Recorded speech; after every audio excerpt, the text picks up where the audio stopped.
Le Premier ministre reçoit en audience l'ambassadeur tunisien dans notre pays.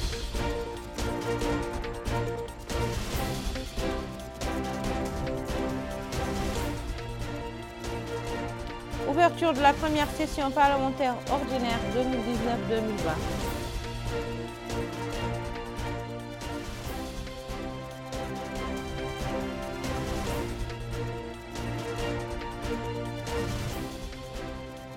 Cérémonie de sortie de la 5e promotion des agents du groupement général de la sécurité routière.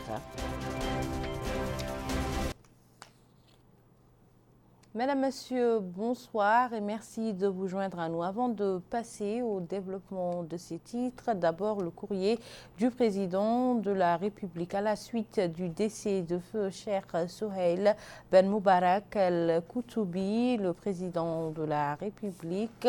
Mohamed Ould Cheikh Al-Ghazouani a adressé un message de condoléances qui suit à son frère, son Altesse Cheikh Khalifa Ben Zayed Al Nahyan, chef de l'État des Émirats Arabes Unis. Altesse et chers frères, nous avons appris avec une profonde tristesse et une consternation le décès de feu Cheikh Souheil Ben Moubarak El-Koutoubi. En cette triste occasion, je tiens à vous adresser à votre Altesse l'expression de mes sentiments de condoléances et de compassion et à travers vous au peuple émirati et à la famille du défunt, implorant Allah le Tout-Puissant à accueillir le défunt dans son saint paradis et à inspirer les siens patience et persévérance. Wa inna lillahi wa inna ilayhi raji'un. Le président de la République, Mohamed Ould Cheikh Al-Ghazouani, a adressé aujourd'hui un message de félicitations au président de la République de Guinée, Alpha Condé, à l'occasion de la célébration de la fête nationale de son pays. Dans ce message, le chef de l'État réitère la détermination de notre pays à poursuivre l'action visant à consolider et à développer les relations de coopération unissant nos deux pays dans l'intérêt mutuel de nos deux peuples frères. Le Premier ministre Ismaïl Ould Cheikh Sidi a reçu en audience aujourd'hui à Nouakchott l'ambassadeur de Tunisie à Nouakchott, son Excellence Abdelkader Sahli. L'audience s'est déroulée en présence de Fatoumata Dahi, directrice de cabinet du Premier ministre, et a porté sur les questions d'intérêt commun.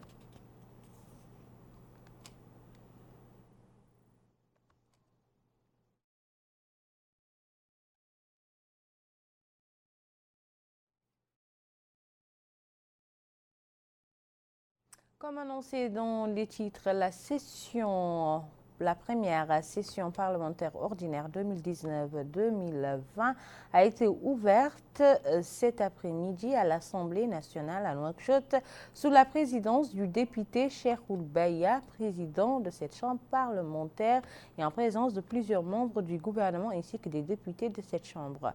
Le président de l'Assemblée nationale a prononcé un discours dans lequel il a indiqué que la première session ordinaire parlementaire représente au cours de chaque année une occasion conférée par la Constitution pour le déploiement d'activités parlementaires qui constituent en réalité des étapes importantes pour l'interaction entre le pouvoir législatif et le pouvoir exécutif. Voici une traduction intégrale du discours du président de l'Assemblée nationale faite par Yedali Fall. Messieurs les ministres, messieurs les députés, mesdames, messieurs, nous voilà de nouveau réunis sur la coupole du Parlement pour assurer la responsabilité dont nous sommes investis en tant que représentants du peuple pour continuer à exercer deux missions essentielles dont nous sommes chargés: voter les lois et contrôler l'action du gouvernement.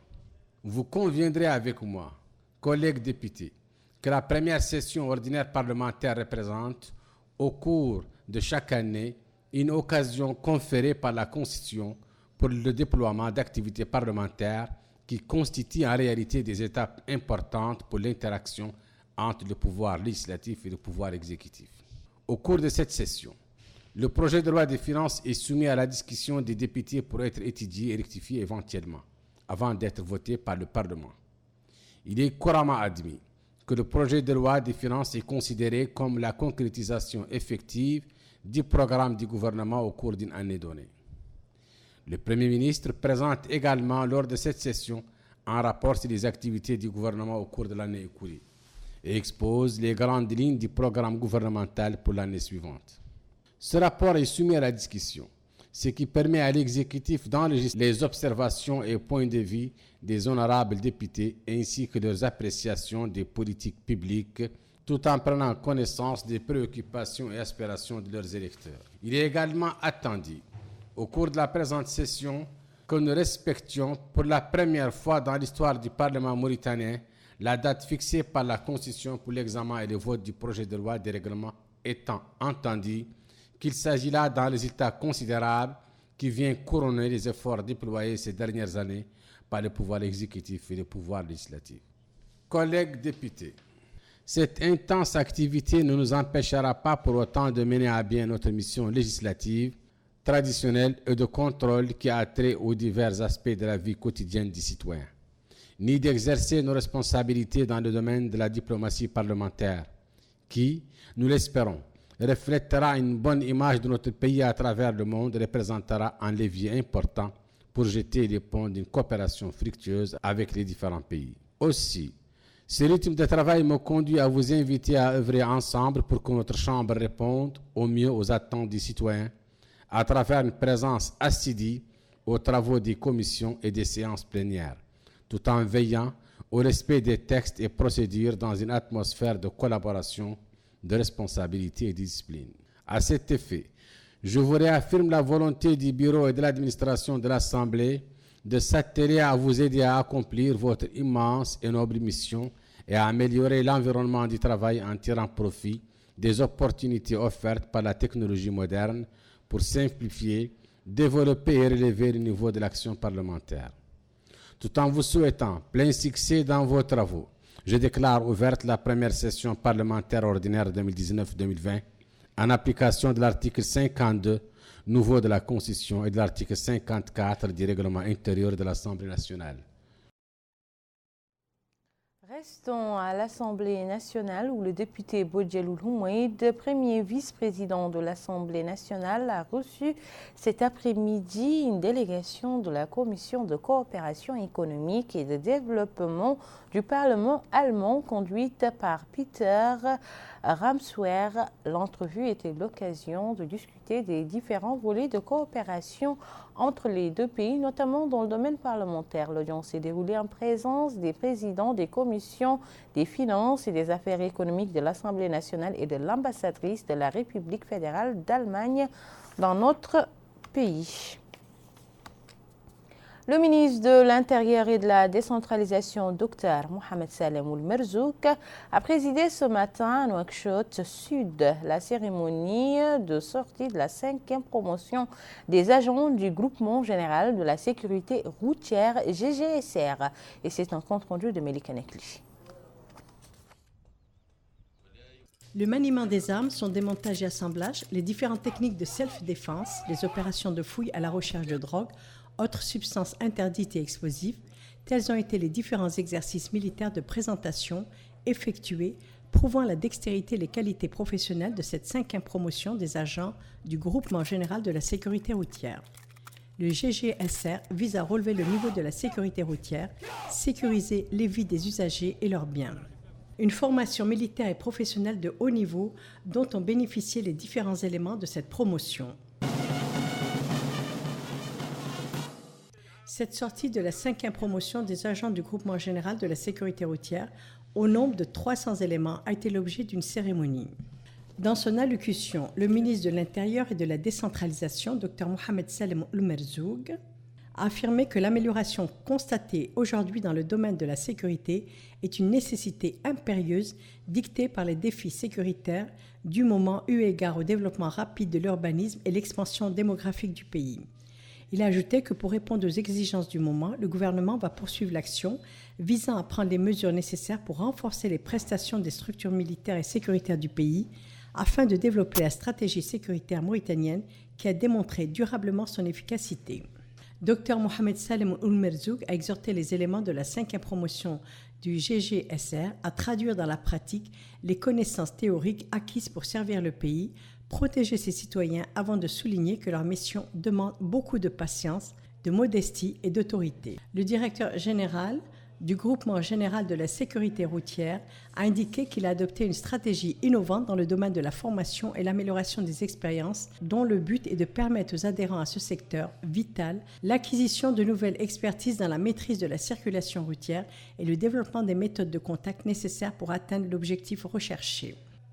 Il a souligné que ce secteur, bien qu'il soit récent, a pu acquérir une grande expérience qui lui permet de relever les défis et d'atteindre les objectifs qui lui ont été fixés, à savoir doter le secteur de la sécurité routière de ressources humaines capables d'atteindre les objectifs et de relever les défis. Cette cérémonie a été marquée par la remise de prix et de distinction aux 5 premiers lauréats de la promotion et au personnel d'encadrement. Le drapeau national a été hissé au son de la musique militaire.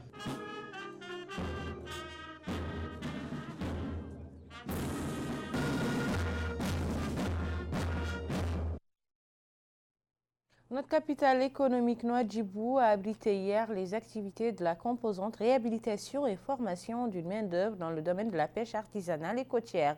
Cette composante vise à renforcer le système de production dans le secteur de la pêche traditionnelle et à créer des opportunités d'emploi pour les jeunes et les femmes. Bokar Baylaba.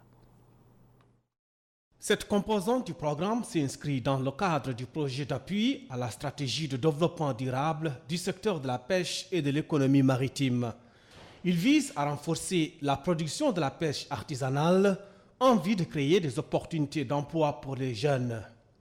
Pour la secrétaire générale du ministère des Pêches et de l'économie maritime, Mme Memouna Ahmed Salem, le projet vise la formation des jeunes Mauritaniens, la création d'opportunités d'emploi, la promotion de la culture de la pêche responsable ainsi que l'amélioration de la formation chez les entreprises mauritaniennes opérant dans le secteur des pêches et la sensibilisation des citoyens habitant les zones côtières sur l'importance d'une pêche responsable et durable. De son côté, le commandant de l'Académie navale, le colonel Mohamed Lemine Oulzamel, a souligné l'importance du projet qui contribue à la réhabilitation et la formation des jeunes, des femmes et la création d'emplois avant d'assurer la disponibilité de l'Académie à apporter son concours dans la formation et l'encadrement des bénéficiaires.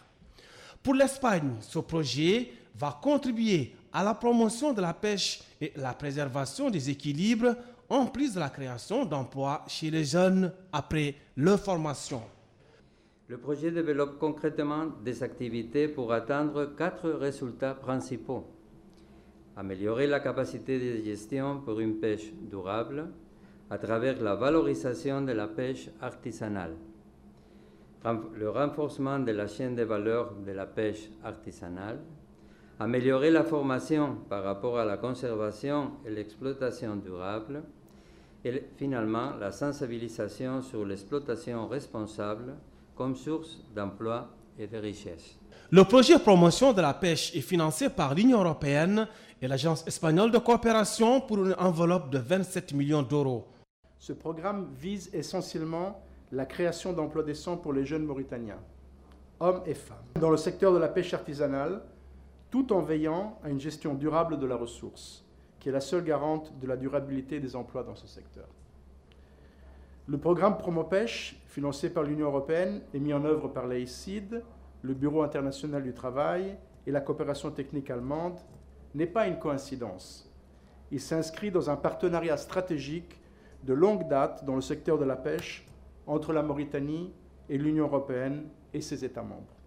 Le programme Promopêche investit entre autres sur la formation initiale et continue, le soutien aux petites et moyennes entreprises, l'aménagement de points de débarquement, la modernisation des outils de production, ainsi que l'adoption et l'application des normes d'hygiène et de qualité, entre autres.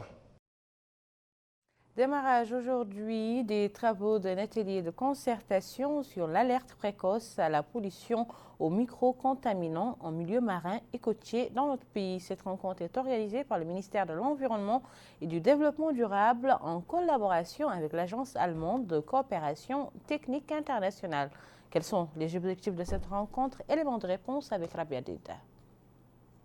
L'objectif de cette rencontre est l'échange d'expertise dans le domaine du suivi de l'environnement, milieu marin et côtier, et la mise en place d'un mécanisme d'alerte précoce à la pollution aux micro-contaminants. Comme vous savez, un état de référence a été mis en place et cet état de référence résulte des activités de 4 ans de suivi, c'est-à-dire surtout les micro-contaminants chimiques. Donc cet état de référence maintenant nécessite un suivi et c'est là où intervient cette alerte précoce. Donc pour ne pas continuer à faire des analyses très onéreuses. Donc en fait cet atelier rentre dans le cadre suite à un état de référence qui a été effectué sur une période de 4 ans, 2013 à 2017, pour déjà établir les niveaux des différents microcontaminants chimiques au niveau de tous les littoraux mauritaniens. C'est un titre qui a été fait sur tous les littoraux mauritaniens, du nord au centre jusqu'au sud, et puis qui a permis d'établir un état de référence regroupant tous les microcontaminants au niveau des différentes matrices, au niveau de l'eau de mer, au niveau des sédiments, au niveau des tissus biologiques. Et par la suite, cet état de référence doit être exploité. Et donc, après la mise en place de l'état de référence, on doit mettre en place un suivi continu. Et donc, cet atelier rentre dans ce cadre pour faire un suivi continu. À cette occasion, le secrétaire général du ministère de l'Environnement et du Développement durable, Madi Ould Taleb, a indiqué que la Mauritanie était au premier rang des pays qui travaillent inlassablement à la protection d'un environnement marin écologiquement propre, humainement viable et économiquement durable. Il a ajouté que notre pays a mis en place plusieurs stratégies dont on peut citer la stratégie nationale de l'environnement et du développement durable, la stratégie du secteur des pêches et de l'économie maritime. Et ce, en plus d'un travail continu de nos instituts de recherche en collaboration avec les instituts de recherche étrangers afin de présenter des recherches concrètes sur le milieu marin et côtier. Pour sa part, le représentant de la GIZ, il a mis en exergue l'importance de cette rencontre. Aujourd'hui, il s'agit de franchir une nouvelle étape. Le dispositif de suivi de la qualité du milieu marin doit devenir un véritable outil d'aide à la décision, en étant capable de générer des alertes précoces aux microcontaminations. Les participants à cette rencontre pourront suivre des exposés sur le système d'alerte précoce comme outil indispensable pour une meilleure gestion du milieu marin et côtier mauritanien. Merci beaucoup Rabia Dida. L'ancien candidat aux élections présidentielles Biram Da Ould Abeid a tenu une conférence de presse aujourd'hui à Nouakchott dans laquelle il a évoqué les sujets qu'il a abordés au cours de la rencontre qu'il a eue avec le président de la République, Mohamed Cheikh El Ghazouani, et certains partis soutenant la majorité. Compte rendu de cette conférence avec Yed El Fall. Dans cette conférence de presse, l'ancien candidat à la présidentielle de 2019, Biram Da Abeid, a développé devant l'assistance les questions qu'il a abordées avec le président de la République, M. Mohamed Ould Cheikh El Ghazouani, au cours de l'audience qu'il lui avait accordée. Les discussions étaient autour des questions fondamentales qui représentaient les grandes lignes, les grands thèmes. J'ai posé les problèmes d'entente politique entre l'opposition sociale, populaire, droits de l'homiste et le pouvoir en place. Les 3 étages, c'était comment décrisper les relations entre l'opposition que nous représentons et le pouvoir de Mohamed Ould Cheikh Ghazouani. M. Biram Da Abeid a déclaré qu'il était satisfait des conditions dans lesquelles s'est tenue la rencontre avec le président de la République qu'il a qualifiée de franche et positive. Et le débat était ouvert, le débat était serein, le débat de part et d'autre était animé de la volonté d'aboutir à des résultats, en tout cas les volontés affichées du chef de l'État et de moi-même, les volontés affichées les volontés exprimées étaient d'aboutir à un résultat. Monsieur Biram Da'beid a répondu aux questions des journalistes.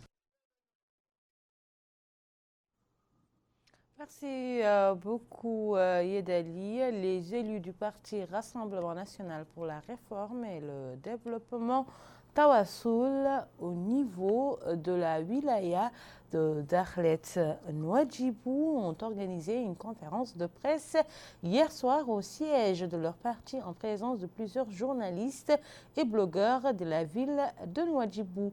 Le député du parti au niveau de la wilaya, Khotoboul Lamat, a évoqué les résultats des contacts et visites effectués par les élus du parti, notamment des départements et des installations économiques et des services à Nouadhibou, Boulenoir et Chamir.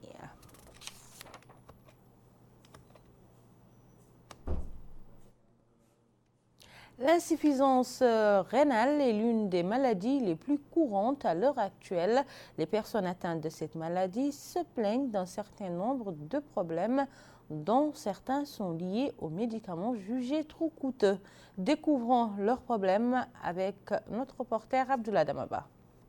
Les maladies rénales constituent un motif de consultation majeur au niveau des structures de santé. Plusieurs patients se rendent au niveau des centres de santé pour se faire traiter.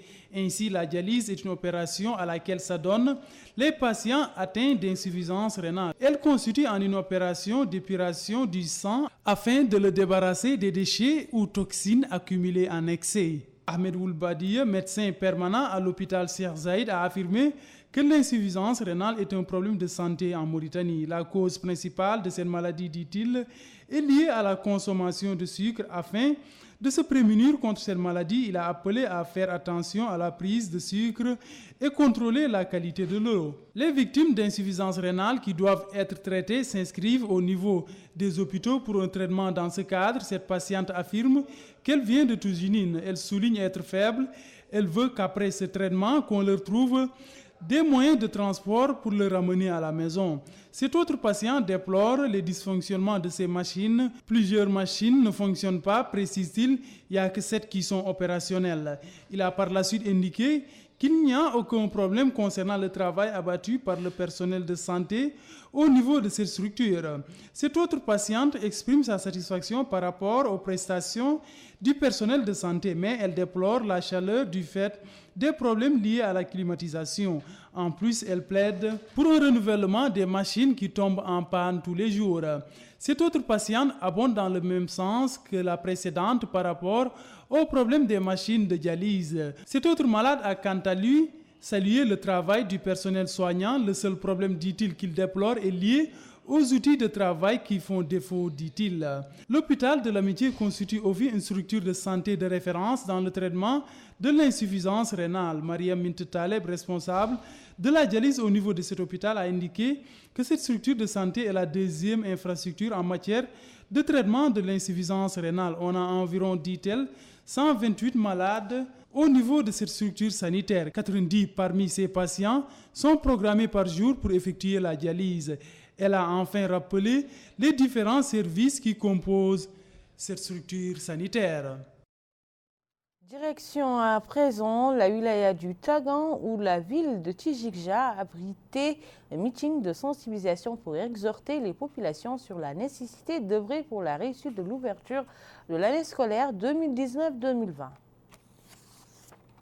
C'est en prélude de l'ouverture de l'année scolaire 2019-2020 et afin d'exhorter les populations pour la réussite de cet événement que la commission régionale d'appui à l'enseignement au niveau de la wilaya du Tagan a organisé ce meeting de sensibilisation.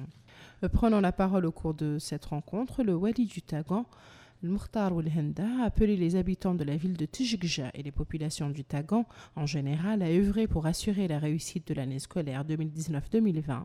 Il a ajouté que la commission régionale d'appui à l'enseignement dans la wilaya a débuté son travail depuis quelques mois pour assurer le rehaussement du niveau de l'enseignement à travers plusieurs axes, dont notamment la formation et le contrôle, appelant ainsi les parents d'élèves à jouer leur rôle en inscrivant leur enfant à temps et assurer leur présence le premier jour de la rentrée scolaire. Pour sa part, le conseiller du Wali pour les affaires politiques et sociales, coordinateur de la commission d'appui à l'enseignement au niveau de la wilaya, Mokhtar Welbaba, il a insisté sur l'importance de ce meeting qui s'inscrit, a-t-il dit, dans le cadre des activités de la commission, dont la mission est d'aider les services techniques spécialisés dans le développement de l'enseignement à atteindre les objectifs fixés. Il a aussi passé en revue les mesures prises pour la réussite de l'opération pédagogique à travers la mise en place de sous-commissions au niveau de toutes les communes de la wilaya pour assurer le contrôle et le suivi de l'action pédagogique ainsi que d'autres sous-commissions chargées de la dynamisation de la gestion scolaire. De son côté, l'adjoint du maire de la commune de Tijikjaï, Selmoul Mohamed Ahmed, il a remercié les populations de la ville pour leur présence au meeting, soulignant que le conseil municipal apportera son appui à l'administration pour assurer la réussite de cette noble mission. Ce meeting de sensibilisation contribuera à la sensibilisation des parents et tuteurs sur l'importance de leur implication pour la réussite de leur enfant. Retour à Nouakchott où la mairie de Dar Naïm a organisé ce matin une manifestation similaire en vue de sensibiliser et de mobiliser sur la scolarisation des enfants. Une manifestation qui vient en prélude de l'ouverture de l'année scolaire 2019-2020 et qui a pour thème « L'éducation est un droit pour tous ». Abdoulaye Damaba. C'est dans l'optique de la prochaine rentrée scolaire que la mairie de Dar Naïm a conjointement organisé avec l'UNICEF, Fonds des Nations Unies pour l'enfance, cette campagne de sensibilisation Retour à l'école. Elle a été lancée en présence du Hakim de Dar Naïm, du directeur régional de l'enseignement fondamental au niveau de la wilaya de Nouakchott Nord, des parents d'élèves, des élèves entre autres. Cette campagne Retour à l'école est intitulée « L'éducation est un droit pour tous ». Lemrabat Oul Mohamedou, directeur régional de l'enseignement fondamental de la wilaya de Nouakchott Nord, a fait part de l'importance de cette campagne, particulièrement avant la rentrée des classes. Il a ensuite précisé la nécessité d'encourager cette activité au niveau de toutes les wilayas et Moukhata. Par la suite, le maire de la commune de Dar Naïm, Momoul Khotowol Mom, a pour sa part remercié la famille scolaire ainsi que ceux qui s'activent pour la réussite de ces rentrées scolaires. Il a par ailleurs souligné la nécessité pour chaque nation de s'occuper de l'éducation de ses enfants. Le président des associations de jeunes, Hamma Oulsouvi, a quant à lui indiqué l'intérêt qu'accorde ce regroupement à l'éducation des enfants. Le retard accusé dans la scolarisation de certains apprenants a été mis en avant. La scolarisation tardive des élèves constitue un enjeu majeur dont les conséquences sont réelles sur la scolarité et l'avenir des enfants. La thématique de cette campagne de sensibilisation est donc d'une importance capitale et permettra, je l'espère, et nous l'espérons, au retour à l'école à temps des élèves. Parlant au nom du regroupement national des parents d'élèves, Yager Mintebodjek a salué la tenue de ces rencontres en prélude à l'ouverture des classes. La Fédération nationale des associations des parents d'élèves et étudiants a organisé une journée de nettoyage des écoles sur toute l'étendue du territoire national. Dans ce reportage, vous pourrez découvrir cette campagne au niveau de Nouakchott et de Nouadhibou. Bokar là-bas. Cette campagne vise à éradiquer les déchets en milieu scolaire pour éviter leur accumulation, un phénomène dont souffrent élèves et enseignants. À cela s'ajoutent des visites de terrain conjointes de conseillers du ministère et du président et des membres du bureau national de l'Union nationale des associations de parents d'élèves et étudiants ayant englobé plusieurs écoles des 3 wilayas de Nouakchott. Pour le président du bureau national de l'Union des associations de parents d'élèves et étudiants, Ahmed El-Sgher, ainsi le président du bureau national de l'Union des associations de parents d'élèves et étudiants, Ahmed El-Sgher, a loué le rôle des autorités pédagogiques, administratives et municipales dans la contribution au succès de cette campagne. Il a ajouté que l'Union est déterminée à jouer un rôle en tant que partenaire efficace des départements concernés par l'enseignement et à contribuer à l'atteinte des objectifs de la réforme du secteur éducatif dans son ensemble. Direction Nouadhibou, là aussi, il a été question d'une opération de nettoyage d'établissements scolaires. Les éléments qui ont exécuté cette opération de nettoyage ont exprimé leur entière satisfaction quant au travail fourni, et cela avec enthousiasme et dévouement. Comme vous pouvez le constater, nous avons ici 2 salles de classe qui sont juste à côté des ordures, qui sont presque inutilisables durant toute l'année. Et donc, il faut que les autorités compétentes nous aident à régler ce problème. En somme, cette campagne de nettoyage des établissements scolaires engage la responsabilité civique et citoyenne de chaque Mauritanien. Ce journal est à présent terminé. Je vous en rappelle les titres. Le Premier ministre reçoit en audience l'ambassadeur tunisien dans notre pays.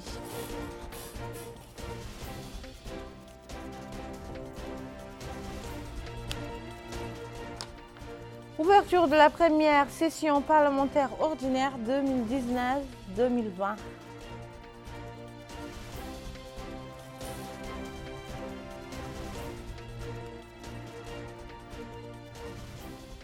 Cérémonie de sortie de la 5e promotion des agents du groupement général de la sécurité routière GGSR.